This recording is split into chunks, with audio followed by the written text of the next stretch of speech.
¿Cómo le va? Buenas noches. Esto es Hay Quórum, Ideas en Debate.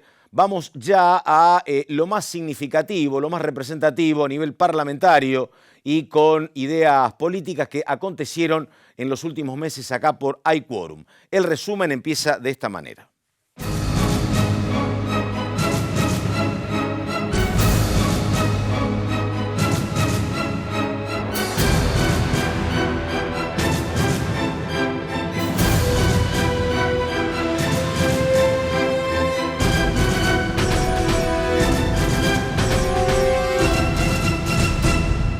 Pregunta enseguida el señor, Sí. a ver, Fraquelli, vamos. No, porque estuvieron trabajando, y hablando de las actividades del Congreso Nacional, estuvieron trabajando en lo que tiene que ver con el hambre cero, ¿no? O trabajar en torno a bajar lo que son los niveles preocupantes que están marcando, la UCA. Absolutamente, la verdad que tuvimos un encuentro en el Congreso donde hubo académicos, organizaciones sociales, vinieron representantes de todos los bloques del Congreso. Nosotros queremos establecer lo que es la emergencia alimentaria. Una parte de la tarea es hacer un relevamiento de comedores y merenderos hoy en la Argentina. Todos entendemos que se han duplicado, pero no hay un listado. Hacer un relevamiento. El relevamiento no solo tiene el objetivo de ver cuántos hay, qué se está comiendo, sino también hacer peso y talla para los chicos, establecer criterios de qué tipo de comida, qué tan saludable o no es saludable la comida que se está haciendo. Planteamos también el objetivo de quitar el IVA a la canasta básica de alimentos. En el Congreso, en las comisiones, se ha aprobado, yo espero que podamos votarlo en diputados próximamente, la ley de góndolas, que establece que ninguna empresa puede tener más del 30% de la góndola. Hoy una empresa tiene 3 marcas de harina, ocupa toda la góndola y fija los precios como quiere, que nadie pueda tener más del 30% y que esté obligada esa góndola, ese supermercado, a que estén otros productores, los productores locales, a realmente armar un esquema. Comer tiene que ser barato en Argentina. Yo creo que eso tiene que ser una política de Estado para el próximo gobierno y para los 10 gobiernos que vienen. Hoy hay emergencia, hay más gente en los comedores comunitarios, hay más chicos que se quedan a comer en las escuelas. Está muy dura la cosa, pero más allá de la emergencia, la canasta básica de alimentos tiene que ser accesible permanentemente. Espero que podamos hacer de esto una política de Estado realmente. Bueno, una consulta para Ricardo Rubier, que es sociólogo, politólogo, trabaja con un estudio detallado de lo que sucede con la sociedad. Pero, Ricardo, una opinión de militantes del peronismo y el kirchnerismo que indican lo siguiente. Sí, con Scioli de candidato y frente a Macri, cuando Macri era toda ilusión, Scioli perdió por 1,5 puntos, 2 puntos. Ahora, con todos los problemas económicos, ¿por qué no va a haber muchas posibilidades para Fernández sobre un Macri que en el día de hoy el propio Durán Barba dijo que había decepcionado? Pero esa es una mirada, si querés, más política. En términos sociales, ¿por qué puede pasar otra cosa? No, en primer lugar, la lógica que vos acabás de plantear del militante también, digamos, tiene su eficacia y es correcta. El sistema, las orientaciones electorales en la Argentina hoy se caracterizan por lo siguiente. Hay una primera vuelta en la cual hay una ventaja del Frente Patriótico, Unidad Ciudadana o de la fórmula Fernández, que se repite en casi todas las mediciones que se hacen de mi agencia u otras.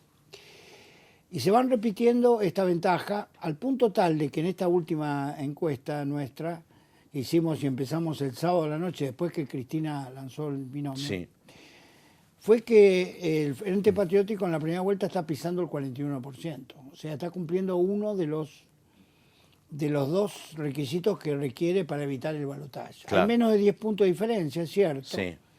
Pero indudablemente presenta ahí una ventaja importante el Frente Patriótico en función de la posibilidad, que no hay que descartar, de un triunfo en primera vuelta. Ahora, si pasamos a la segunda vuelta, se produce el achatamiento de los números y se produce una corrida en función de evitar de que Cristina gane. Claro, que es el escenario que siempre está privilegiando, por ejemplo, Durán Barba y todo Cambiemos, ¿no? Exactamente. Efectivamente. Ahora, la diferencia que dio en términos de la segunda vuelta, nosotros estuvimos viendo toda la evolución de la segunda vuelta que estuvimos midiendo en todos estos meses y se nota el salto de las últimas semanas, de los últimos días, que es un salto de polarización destinado a responder una exposición de Cristina, su decisión electoral, su afirmación de que no se corre, de que no va al costado, sino que va a competir. Bueno, eso generó una reacción de parte del voto anti-Cristina, ¿en desmedro de quién? claro. Alternativa Federal, claro. y de los indecisos. Y de Roberto Labaña. En el caso de la elección de la provincia de Buenos Aires, la interpretación que yo hago es una interpretación directa de encuesta. Es decir, directa de encuesta quiero decir, Kicillof lo veníamos midiendo. Yo recuerdo que en septiembre del año pasado yo me sorprendí cuando vi los resultados. ¿Por qué? Porque Kicillof tiene más un perfil porteño. Técnico, sí. Técnico. También uno puede decir tiene un perfil más vinculado a lo docente. Sí, académico. Es más UBA que conurbano, claro. Sí. Entonces, pero cuando uno lo ponía en las encuestas a competir con algunos candidatos o precandidatos a intendentes, Kicillof sacaba una ventaja importante. Además, absorbía mejor el voto de Cristina, o sea, en ese momento de Cristina como precandidata a presidente.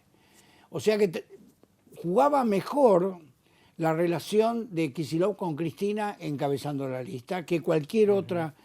Y esta elección de Kicillof con Magario, en realidad Magario ocupaba el segundo lugar. Claro. O sea, en las preferencias Magario está ubicada en segundo lugar. No hizo a nivel nacional Cristina lo que sí hizo a nivel nacional, digo, no eligió por encuesta, porque Alberto Fernández no le sumaba nada. En provincia sí, elige al primero y al segundo, ¿no? Exactamente, en provincia elige al primero y al segundo, la elección de Alberto Fernández tiene otra característica. Claro.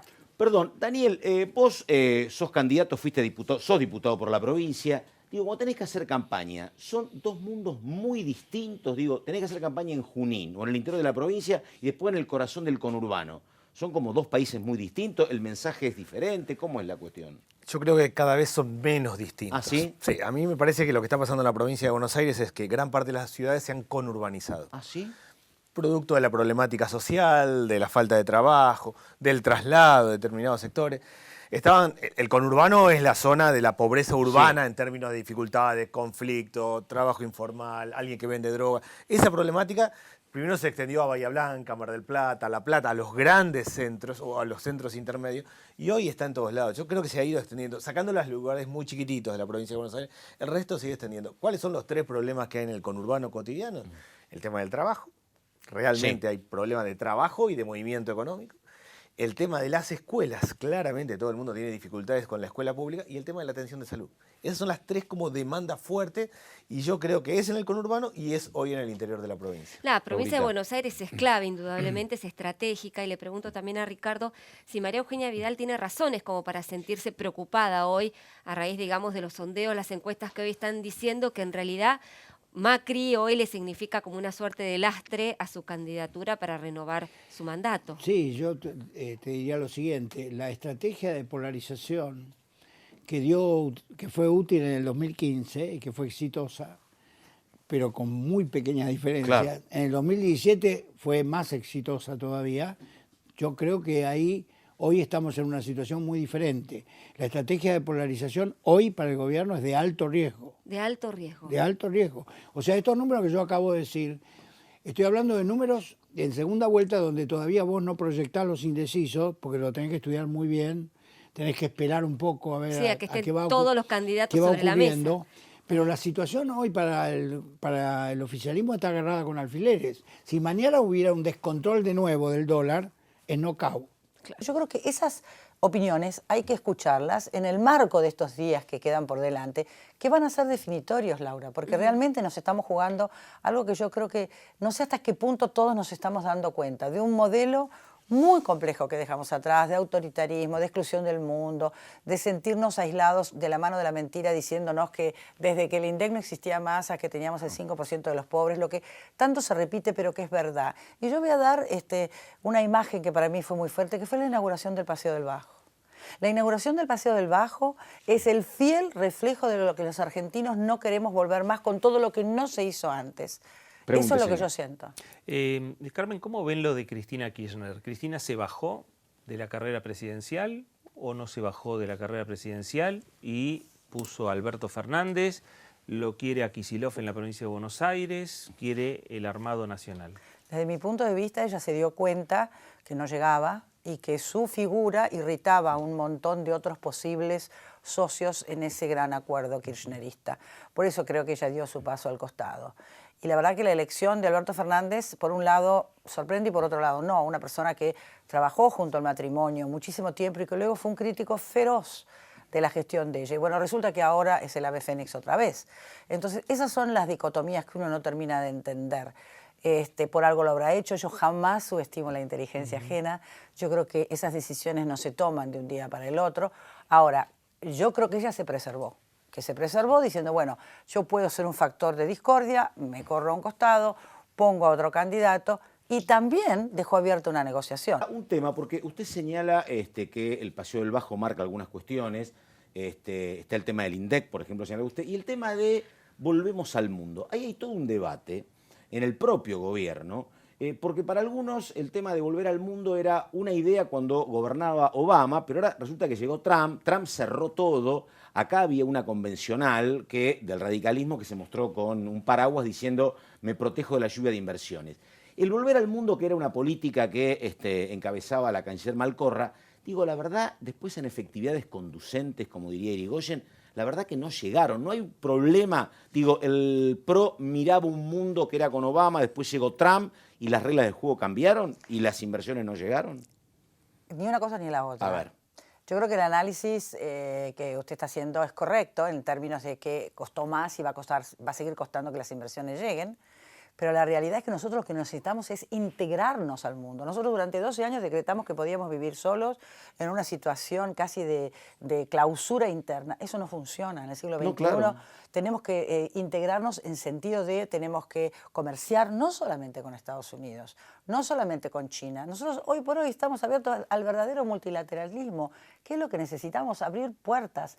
Hace muy poco vimos una noticia en donde se podía exportar nuestra carne de cerdo a China. Son mercados fenomenales que tenemos por delante.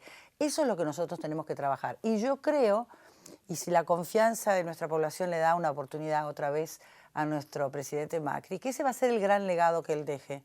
Esta idea de poder llegar al mundo, que nos conozcan. No nos confían tanto, no nos hemos portado tan bien en el pasado. Entonces no hemos hecho los deberes bien. Usted acá creo que fue acá. Usted dijo que si había que reconocer algún error, el tema fue suponer que algunas cosas iban a cambiar más rápido, ¿no? Inflación, por ejemplo, y demás. Hay varios puntos. Por un lado, el no haber transparentado de entrada la situación reinante. Sí. Eso, con el diario del lunes, somos todos unos genios viéndolo, pero en ese momento se consideró que no sumaba a hacer esa realidad. Se partió de un problema muy, muy grave, por un lado. Por otro lado, todo el tema más complejo de actualizar las tarifas, tener que empezar a pagar las deudas que había, buscar fondos afuera, porque recordemos la famosa frase de María Eugenia cuando llegó a la provincia y tenía 100 colchones y no podía pagar los sueldos y los aguinaldos. Es decir, en el estado en que se encontró la administración, yo creo que nadie lo pensó. Y ese es un problema. Bueno, eso sucedió hace 3 años. En el mientras tanto, se han ido corrigiendo cuestiones. Fue un trabajo interpartidario, ahí no había oficialistas y opositores. Realmente fue una construcción, diríamos, de 5 diputadas y 5 senadoras, que logramos en un plazo de 3 años, ¿no?, hacer un concurso inédito, porque ustedes saben que el Congreso designa muchas personas, hay muchas instituciones que dependen del Congreso, como la Auditoría General de la Nación, podríamos decir, hay muchas instituciones que dependen y nosotros designamos los integrantes de esas instituciones. Sí. El Defensor del Pueblo, por decirlo, que está trabado no porque nadie se pone de acuerdo. Nosotros teníamos, con el tema del Defensor del Niño, una deuda histórica de 14 años. Una ley modelo que creaba la figura clave del Defensor del Niño Nacional. Y como nunca había acuerdo, porque la política está acostumbrada a que esos cargos se negocian con dedo, nosotros dijimos necesitamos hacer un concurso público y usar esta institución para que se aplique esta modalidad en otras designaciones que faltan. Lo hicimos, la verdad que fue impecable, tuvimos veeduría internacional, intervino la CONEAU, trabajamos con 6 defensores provinciales de los 19 que faltan designar, y la verdad que se inscribieron 58 aspirantes. ¿Candidatas o candidatos? Claro, hicimos en el Pleno del Congreso un concurso con veedores, con bolillero, fue excepcional. Quedaron 11 seleccionados, así que aquí no había ni partidos ni colores de pañuelos. Entre esos 11 que quedaron, después la bicameral, integrada por 5 diputadas y 5 senadoras, tenían que nominar. Bueno, la nominación tenía que ver con el desempeño de una audiencia, como un concurso de la Universidad de Buenos Aires. bueno, tenían que presentar un plan de trabajo y ahí ponderamos y quedó esa terna. O sea, fue... Perdón, Marisa Graham y quién más. Defensora y 2 defensores adjuntos, que es, digamos, y también expresan distintas configuraciones y trayectorias y partidos. Diremos que hay como una pluralidad de partidos en esa defensoría. Claro. Nadie va a poder tomar una decisión en forma unilateral. Y cada 3 meses les rinden cuenta a la bicameral. O sea que es una institución pluralista que combina política y técnica, trayectoria, prestigio. Fue una cosa muy interesante. ¿Qué tarea va a tener la Defensoría del Niño? Digamos, muy interesante. ¿Cuál es el objetivo? Actúa en todo el país. Ahí no hay competencia. En ninguna provincia va a poder decir que el federalismo, ¿no?, oculta la ineficiencia de la infancia en esas provincias. Va a ingresar a todas las provincias. Ejemplo concreto. Todos los marzos que sabemos que vemos en todas las provincias. Las clases no empiezan, la puja distributiva de los salarios, y está muy bien, pero eso es una discusión de adulto. No puede ser que haya provincias como Santa Cruz que tuvo 6 meses sin clases, o la provincia de Buenos Aires, porque defiende el acceso a derechos colectivos. Las clases se dan. Los niños no son objeto de los adultos. Los adultos discuten en otro lado. ¿Pero qué hace el defensor? Va a la justicia, presenta un amparo. Y tiene poder para proteger colectivamente. Entonces, porque el enfoque que estamos diciendo es que los niños no son objetos de los adultos, sean padres, estados, maestros, políticos, etc. Y eso es muy potente en la Argentina. Entonces, tiene capacidad de intervención, como lo tuvo el defensor del pueblo, en alguna manera. Interviene para proteger derechos colectivos, y la política tiene que encontrar una solución que no afecte derechos garantizados. Es un ejemplo práctico, pero tenemos un montón de ejemplos más. Carla, el cuestionamiento de los diputados, principalmente del oficialismo, porque la mayoría de los que firman la nota y se le envían a Emilio Monzó son oficialistas. ¿Qué es lo que estuvieron planteando? Que no los dejaron hablar en el recinto, que no pudieron exponer, a no ser el caso de Cornelia Lierman, que pudo exponer, y que además se votó a mano alzada. Un tema tan polémico, porque se estaba generando mucha polémica, que no se votó de manera nominal. Es muy interesante lo que decís. Primero, esto no es un proyecto de ley. El concurso ya se debatió. La ley no dice que el recinto o el pleno tiene que debatir. La ley dice que hay un proceso de consulta con audiencias públicas, más de 300 ONGs de todas partes del país. Hubo un resultado de un concurso con un examen, con una audiencia, digamos, y la bicameral nomina y el pleno ratifica. No es que debate, no es un proyecto de ley. La metodología de votación es correcta, porque a mano alzada digamos, es la metodología tradicional de votación en las cosas que no se debaten en el recinto, sino que se ratifican. ¿Sabes lo que es ratificar? Sí o no. Mayoría, minoría. En general, digamos, cuando vos tenés una designación por unanimidad de ambas cámaras, se supone que lo que ocurre en una bicameral es porque hay consenso en ambas cámaras. ¿Qué pasó ahí? Se cruzó el tema de la legalización del aborto. Eso fue lo que generó una grieta inesperada. Pero había un compromiso, que es lo que me dicen. Digamos, primero, quiero decir que conozco a Marisa Graham, me parece una mujer excepcional, una abogada absolutamente comprometida y una experta en los derechos del niño y la niña. O sea que me parece una gran designación. Sí, no hubo cuestionamientos desde ese punto de vista. Sí. Pero lo que a mí me dicen es que había un compromiso de que este tema se llevaba al recinto recién después de las elecciones. ¿Puede ser o no? Miren, acá no se trata de lo que diputados individuales crean que debe hacerse. Se trata de cumplir la ley, porque mal mensaje le podríamos dar los adultos diputados, representantes de los niños, a más de 300 o 400 chicos de todo el país que vinieron a decir lo que necesitaban del defensor del niño, que no estamos dispuestos a cumplir la ley. La ley no se discute. Acá no es una cuestión, o sea, se filtró el debate del pañuelo, porque este concurso empezó antes de la legalización del aborto, pero nosotros no podemos decir que penalizamos o queremos debatir por una cuestión de libertad de opinión. A mí es irrelevante lo que piensan individualmente los candidatos que, digamos, pasaron 4 instancias de evaluación en 3 años. No lo puedo penalizar por lo que piensan, porque ellos tienen que cumplir la ley. Y no hay legalización del aborto en Argentina. O sea, que no importa, es como en un concurso de la uva. Pasa a todas las instancias. Y resulta que no me gusta porque ganó el concurso, pero es gordo, tiene anteojos. Eso no se puede admitir, hay que cuidar. Nosotros en ese proceso de construcción, se anotaron 58 representantes, lo mejor de la infancia del país, los cuidamos en cada etapa. Y la nominación fue uninominal, justamente para que cuando bajaran esa terna al Senado o a diputados, fuese un proceso cuidado. Entonces, primero tenemos que ser responsables. Uno cuando representa acá, no representa lo que uno siente, uno representa lo que debe. Y acá había una deuda de 13 años de toda la dirigencia política, porque los oficialismos no les gusta ser controlados. Y la primera mensaje de esta nominación es que este oficialismo, con todo lo que implica la infancia hoy en Argentina, no tiene miedo de ser controlado por una institución prevista hace 13 años.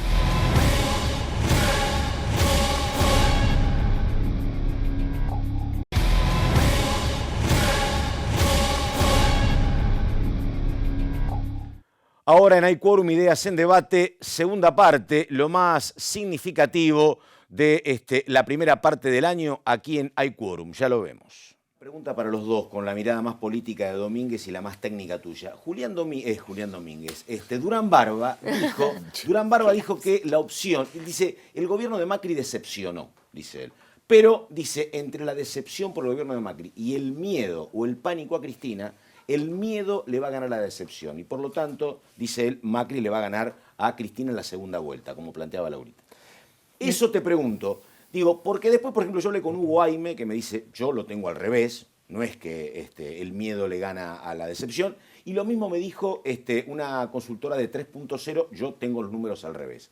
¿Vos qué pensás en lo técnico, digo? Mirá, en lo técnico, lo que nosotros vemos es que digamos, ese fenómeno, que hay una revalorización de la expresidenta y una retracción de Mauricio Macri, me parece que digamos, tanto énfasis en la polarización, me parece que al gobierno le terminó jugando un poco en contra. Me parece que en esa centralidad, como dice Jorge Asís, ¿no? Esa centralidad en la adversidad, digo, le ha puesto a Cristina Fernández de Kirchner en un lugar que cuando, digamos, nosotros analizamos los primeros meses de 2016, el kirchnerismo tenía alrededor de 25-26% de intención de votos y hoy tiene casi cerca de 35%, digamos, ¿no?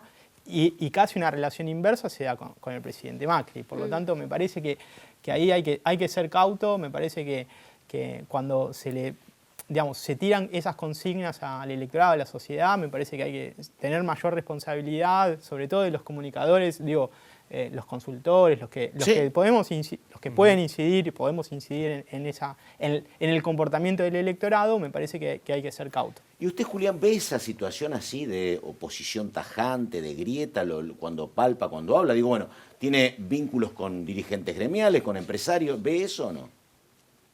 Bueno, yo tengo una resistencia a ser comentarista. Muy bien. Digamos, yo no soy periodista, ni analista político, soy un militante. Lo que está claro es que el gobierno en 4 años no terminó de explicitar a la población cuál es el proyecto de país. Y las consecuencias del proyecto de país dan que la Argentina tiene un endeudamiento para los próximos 4 años que nadie sabe cómo Cristo lo va a pagar. Para saber de qué hablamos, el vencimiento que hoy tiene la Argentina de servicio de deuda en los próximos 4 años representa el total de la exportación de 2 años de la Argentina. Es decir, en 4 años hay que pagar 104.000 millones de dólares de servicios e intereses de deuda, sector público, sector privado. Argentina está exportando mucho menos, está exportando en el orden de los 64.000 millones de dólares. Los próximos 2 años de la exportación de todo lo que producimos los argentinos del mundo hay que dedicarlo a eso. Por lo tanto, la calificación sobre la gestión del gobierno de lo público es pésima, es desastrosa. No solamente no tuvo idea. La república que venían a sanear, la división de poderes que venían a respetar. La verdad que hay un escándalo en la justicia, rebeldía de fiscal que lleva la principal causa de acusación a los dirigentes políticos de la oposición. Una justicia donde es muy difícil no encontrar la relación entre el poder judicial y propósitos políticos, al menos de algunos jueces, sí, donde uno se entera por los medios de comunicación de decisiones judiciales. Y entonces, en lo institucional y en lo republicano, lo que vinieron a hacer en realidad no lo hicieron y tampoco sirvió la institucionalidad y la vida republicana de la que hablaron para mejorarle la vida a los argentinos. Por eso me parece que no hay un proyecto de país que quede claro. Lo que nosotros podemos decirle de cara a la gente, en las 2 funciones que a mí me tocó ocupar. En la última como presidente de la Cámara, que nunca votamos nada que lastimara a la gente. Nunca votamos nada en contra de la mayoría de los argentinos, porque había un proyecto de país. Y le tocó Agricultura después de la 125. Y cuando me tocó ser ministro de Agricultura, trabajamos para tener un plan estratégico, Argentina 2020, donde Argentina debía estar por la industrialización de su producción, por la generación de valor agregado, por los mercados que buscaba, hoy exportando 100.000 millones de dólares. Estamos exportando 60.000 millones de dólares. Donde nuevamente el sector agroalimentario sigue siendo un sector determinante. Ahora, miremos las 2 o 3 grandes actividades de la nación. Uno, el sector agroalimentario, 50% de nuestra balanza comercial. La economía se primarizó. Lejos de aumentar la industrialización de la nación, Argentina ha primarizado su exportación por políticas erráticas en materia de retenciones. Subo, bajo. Entonces, hoy es más barato exportar producto primario que valor agregado. Hernán Lecher, primera pregunta. El gobierno indica, espera que a esta calma financiera le llegue cierta reactivación del consumo, porque dice a lo mejor las posibilidades electorales crecen. Usted tiene un centro de estudios económicos, digo, ¿ese escenario se puede dar para que el gobierno en alguna cuestión mejore el consumo? Por ejemplo, ahora 12, precios esenciales, ¿qué números tienen? No, a ver, me parece que el gobierno lo que apuesta es igual que en 2017, sobre todo a los créditos ANSES y lo que tiene que ver con el ahora 12. A mí me parece que es difícil que tenga efectos, porque como contrapartida algo que no está pasando, que el gobierno sí dijo que iba a suceder, es que iba a haber una recuperación del poder adquisitivo. Sí. En los ingresos populares, diría, básicamente los salarios y las jubilaciones. Las jubilaciones en el primer trimestre no recuperaron nada, al segundo trimestre es bastante probable que no recuperen nada tampoco. Y, y los salarios, mira, yo hoy hacía el cálculo, estuvimos analizando un poco esta cuestión. En el entre noviembre en realidad y abril, que son los datos disponibles, vos tenés una inflación del 19%, no tomo diciembre porque tiene el aguinaldo, pero está incluido básicamente en el diferencial, 19% de inflación contra salario del 16%, es decir, en el periodo que se supone que tenías que recuperar. ¿Por qué digo que se supone que tenías que recuperar? Porque como perdiste en el 2018, muchos de los gremios discutieron con la patronal recuperar las cláusulas gatillos, recuperar algún bono, etcétera, etcétera. Bueno, distintos mecanismos.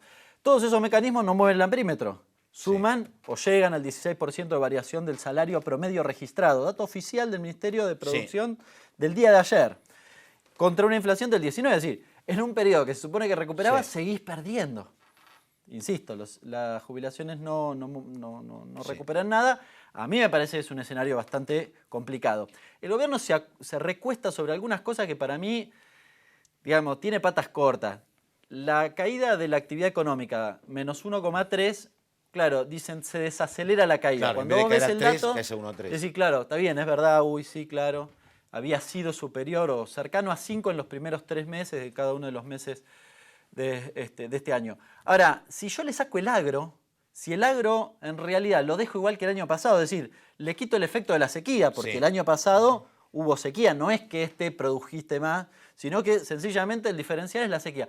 Si lo dejo como estaba el año pasado, me da casi 5% de caída del PBI.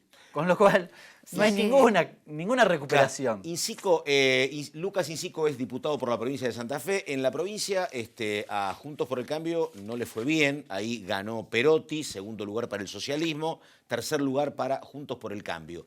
Digo, uno de los factores es la falta de plata, hay cuestiones políticas. ¿Por qué le fue como le fue en Santa Fe? Sí, indudablemente el contexto económico influye y golpea y hace que no era Juntos por el Cambio todavía, éramos Cambiemos. Éramos Cambiemos. Obviamente que influye y que tiene también un peso importante a la hora de decidir, pero hay otros condimentos que son también políticos, ¿no? Por ejemplo. Por ejemplo, yo fui bastante crítico en su momento del armado de algunas listas, de algunas postulaciones que yo entendía que eran poco competitivas o del trabajo. Lo cuestionaba mucho a Corral ahí, ¿no? No sé si usted lo cuestionaba a Corral. No, al contrario, yo creo que José Corral fue un buen candidato, era de los mejores candidatos que teníamos para ofrecer, pero también tenemos que tener en cuenta que cuando se vota en las provincias, no hay una gran encuesta o se está evaluando al gobierno nacional. Al nacional, ¿no? Se votan opciones provinciales para gobernar una provincia. Y esto ha quedado claro en todo este proceso de las elecciones provinciales. Si hubiese un viento a favor del gobierno nacional, los candidatos locales del gobierno nacional les iría mejor. Pasó en el 2017. Claro. Pero acá se están eligiendo opciones para gobernar la provincia. Era una elección legislativa. Y vos decís, no fue una buena elección para Cambiemos. Es verdad, no fue una buena elección para Cambiemos, pero se dio medianamente dentro del marco que nosotros preveíamos, puntos más, puntos menos, por lo menos después de lo que habíamos atravesado en el 2018, ¿no? Estamos. Laurita. Como bien decía Pato, y vos lo ratificaste recién, no le fue bien a Cambiemos en Santa Fe en las elecciones provinciales, pero ahora se vienen las elecciones nacionales, las elecciones a legisladores nacionales. Digamos, hay posibilidad de que tal vez en este caso la grieta pueda hacerle funcional para recuperar aquello que, bueno, no pudieron lograr en las elecciones provinciales y poder empardar un poquito más las chances con sea el socialismo o sea el justicialismo allí. Ahora empieza otra historia. Ajá. Ahora empieza otro proceso electoral con actores distintos, donde está en juego ni más ni menos que la reelección del presidente de la Nación, y ahí sí se va a evaluar concreta y directamente la gestión Macri y lo que Macri proponga. Entonces, ahí sí se va, entiendo yo, a extremar la polarización, y me parece que en la provincia de Santa Fe hay dos fuerzas que van a estar lidiando y peleando el voto a voto, que tienen que ver con el... Fernández o Macri. Exactamente. Que es Cristina Kirchner, en definitiva, perdón, Fer, porque Perotti, o por lo menos las listas de Perotti o del peronismo santafesino, tienen un condimento kirchnerista muy importante. Marcos Clery, por supuesto. Claro, arrancando por Marcos. Esto fue también parte de la estrategia de Perotti allá por el mes de febrero, cuando él, para un poco allanar su camino hacia la gobernación, liberó o entregó de algún modo, entre comillas, entregó las listas, tanto las listas de diputados como de diputados provinciales, como los candidatos a senadores provinciales, como la lista nacional también, a otros sectores que abarcan el kirchnerismo. Hernán, ¿empieza otra historia o los resultados de las provincias, como por ejemplo Santa Fe, es el aperitivo a lo que pueda suceder a nivel nacional?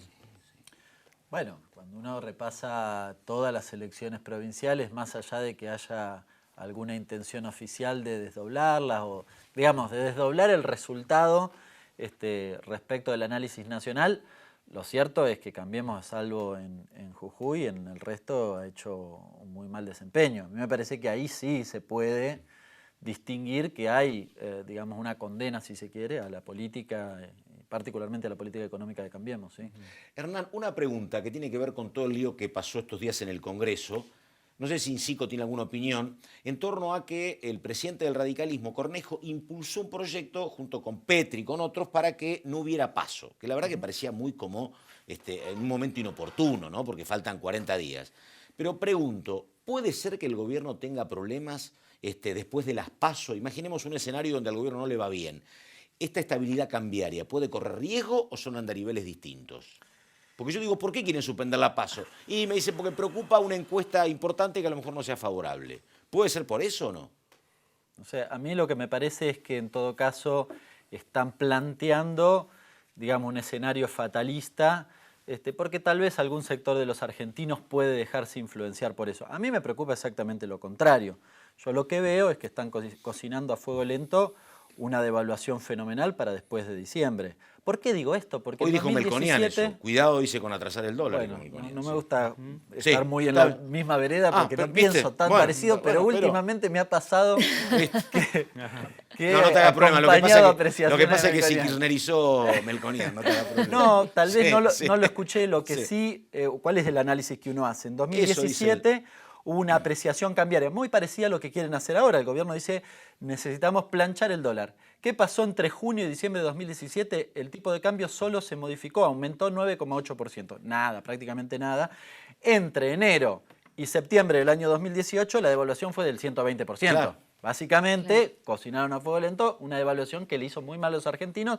Todo el efecto negativo sobre la economía de 2018 y diría de 2019 está relacionado con eso. Con lo cual, a mí me da la impresión que estamos recorriendo el mismo camino y me preocupa seriamente que esta política económica luego de diciembre genere el mismo impacto. No, él dijo, ojo, dice que el dólar barato ayuda, pero el dólar está estancado y después del 10 de diciembre tenemos problemas, dijo. Pero bueno, Laurita, pregunte. No, pregunta concretamente para ver, bueno, cómo venimos en Santa Fe para las próximas elecciones, concretamente para los legisladores de ¿Cambiemos o Juntos para el Cambio? Juntos por el Cambio. Juntos por el, ahora sí. Ahora Juntos Ahora para sí, el Cambio, es ¿no? el nombre y la denominación oficial es Juntos para el Cambio.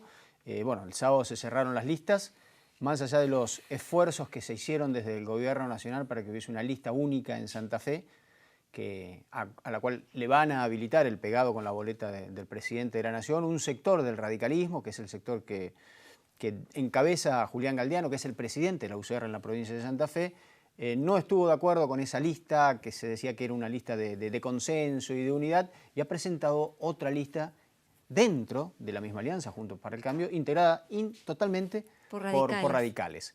Y ahora está peleando, ya la batalla política me parece que la perdió, ha judicializado el tema. O sea que radicales en 3 listas, algunos están con Juntos por el Cambio, otros solos y otros están con el socialismo. Sí, y algunos pueden estar... Sí, pero es lo que viene pasando hace muchos años. Parecen los peronistas en las candidaturas presidenciales. Que hay en todo. Es lo que viene pasando. Bueno, ahí se han ido desdibujando también las fuerzas políticas. Los partidos, como tradicionalmente se conocían. Le quiero preguntar a Hernán, más un tema político, no económico, para que no coincida con Melconian. Pero desde el punto de vista político, ¿hay mucho camporismo en la provincia de Buenos Aires, en el cierre de listas? ¿Y esto genera ruido con los intendentes, o los intendentes están, digamos, cómodos, cada uno en su parroquia? Mira, yo de la verdad que los cierres electorales me parece que ha sido de los menos conflictivos que he vivido yo. Cuando uno hace los números y se fija, claramente los datos indican que hay menos diputados de la Cámpora que ingresan de los que se van, ingresan, digamos, especulando una elección con las encuestas que andan circulando, ¿no? Digamos, con lo cual ese dato no tiene asidero real. Ahora, la coalición que se ha conformado, el Frente de Todos, incluye a distintos espacios. Y me parece que todos los espacios han sido representados y están bien representados. Y me parece además, vos me preguntabas por los intendentes, me parece que hay una apuesta digamos, muy sesuda respecto de ganar las elecciones en la nación y en la provincia. Me parece que está puesto, digo, quizás uno puede decir, bueno, estás diciendo una verdad de perogrullo, pero hay un eje central en eso. Lo digo porque yo vivo en San Martín y lo que vivimos los vecinos de San Martín es muy duro. Y cuando la gente por la calle te para, te dice, hay que ganarle a Macri y a Vidal. No te dice, no, fíjense, a ver cómo arman la lista, no, Pepito, Josecito, si el intendente, no te dice eso. Y eso creo que lo percibimos todos, lo percibe cualquiera de los intendentes del conurbano bonaerense, del interior probablemente de la provincia, lo percibe cualquier dirigente, los concejales lo percibimos también.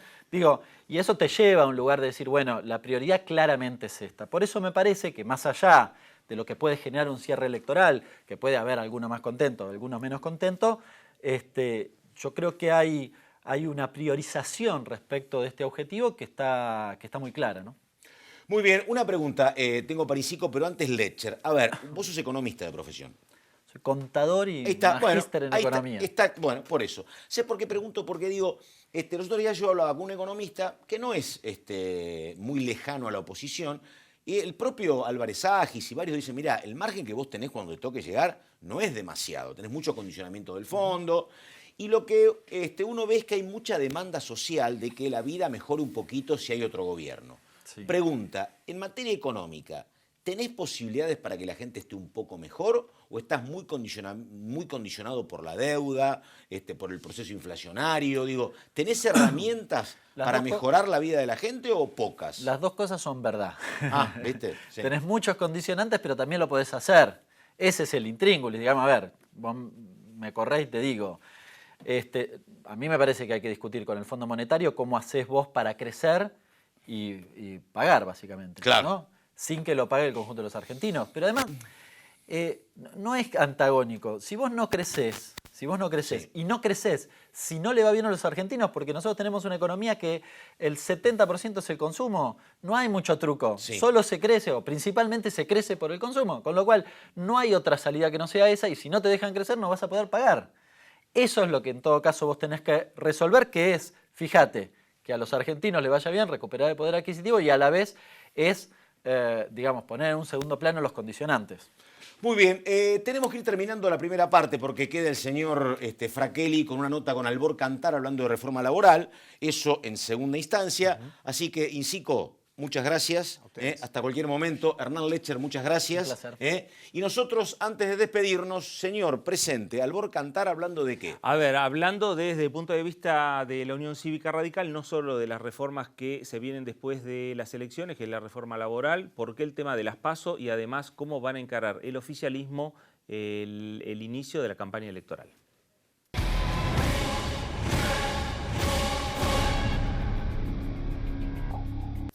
Diputado Cantar, ¿cómo imagina que va a ser el inicio de esta campaña electoral? ¿Los temas van a pasar por la economía, van a pasar por la seguridad, van a pasar por dónde para usted?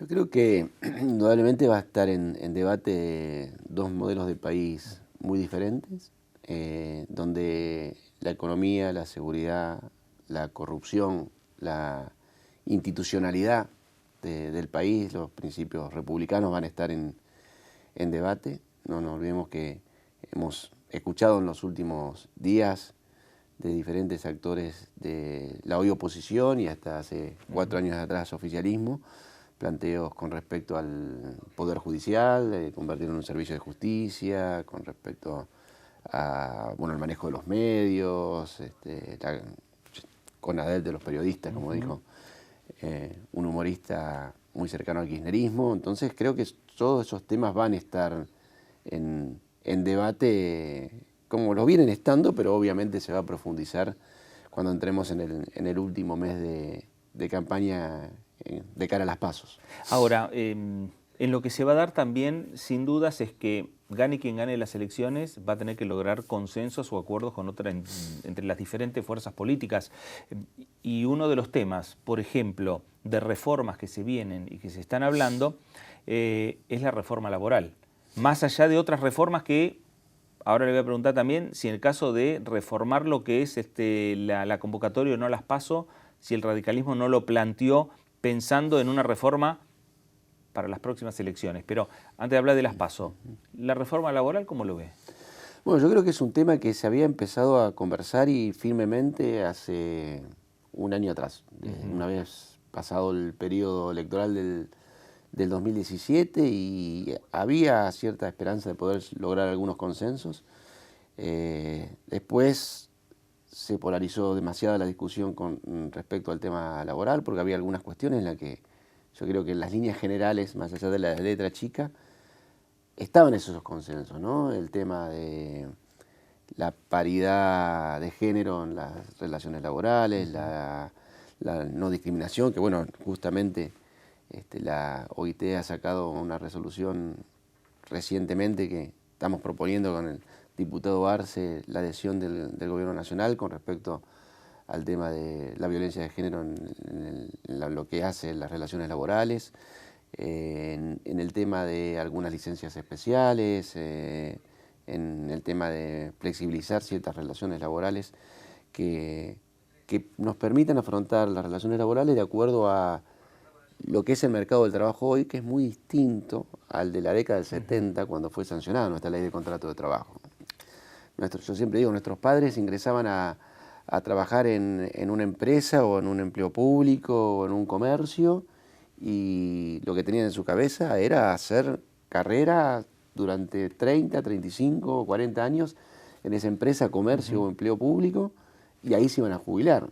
Hoy los jóvenes que ingresan al mercado laboral ya está estudiado y preestablecido que van a variar no menos de 7 u 8 los puestos de trabajo promedio. Entonces quiero decir con esto que hay un mercado laboral diferente al que no le podemos dar la espalda, que hay puestos de trabajo que vamos a tener en el futuro que hoy no se conocen y otros que tienen corta vida, ¿no? Yo ejemplifico el tema de el caso de los peajes, que uno ya ve en gran parte del mundo donde está todo absolutamente automatizado. Entonces hay que ver cómo uno reconvierte esos puestos de trabajo, cómo los atiende, obviamente, no sin descuidarlo, pero hay que tener una mirada de hacia dónde va el mundo y hacia dónde va el mercado laboral, que es, reitero, no es la misma, pero ni por asomo, de la realidad de la década del 70 del siglo pasado. Estamos hablando de 50 años atrás, prácticamente, cuando se sancionó nuestra ley de contrato de trabajo. Bueno, hasta aquí llegamos. Esto fue Hay Quórum, Ideas en Debate. Nos reencontramos en una semana. Gracias y buenas noches.